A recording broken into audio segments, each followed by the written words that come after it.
enjoy connecting with my tribe who, like me, crave intentional living and practical strategies to sow meaning into their everyday experience. And what I want to offer you today is sort of like a ground level core cornerstone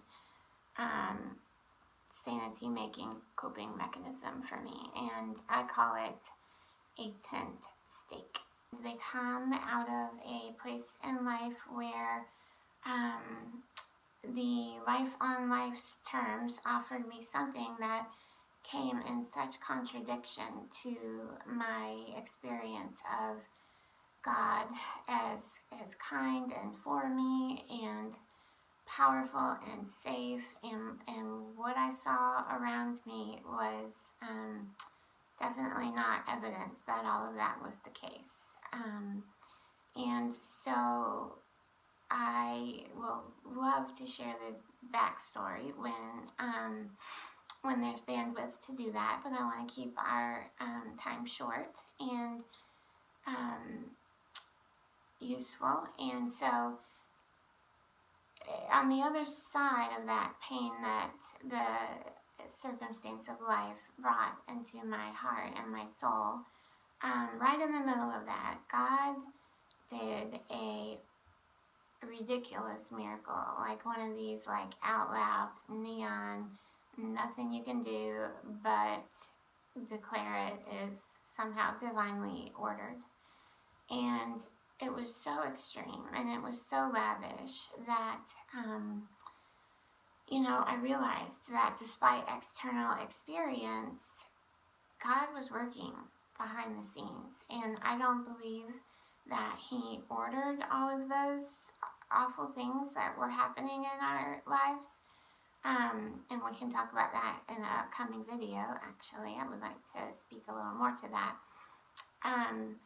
But while He did not author them, He was faithfully at work to redeem the parts that brought me pain and that made life not okay.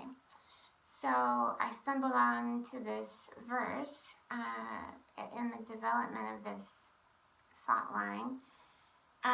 It's from what I consider the whole chapter of Isaiah 54 to be one of my kind of life chapters. But verse 2 says, "Enlarge the sight of your tent, and let your tent curtains be stretched wide. Do not hold back, lengthen your cords, and drive your tent stakes deep." And so for me, what tent stakes are these core beliefs that I am determined to believe next time life presents itself in such a way that contradicts my tent stake. So the tent stakes are core messages, and I will share a couple of mine with you, but I do believe it is very important for these to be so personal and so organically knit into the things that make your life kind of sandpapery and bump up against the reality that creates a suspicion that maybe God is not for you. One of them is that I will thank God for His provision before I even have it in hand. I believe that it's coming, and I look for it. Like on my watchtower, look for it. That's one of the promises that I have made to myself.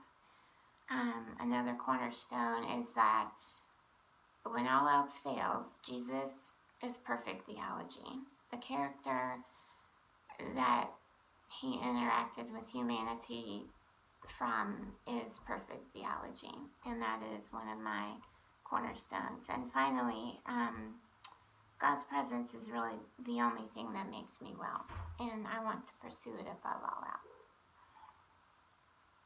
So take a little time, see what comes up for you when you consider what you want to hold on to when life is hard.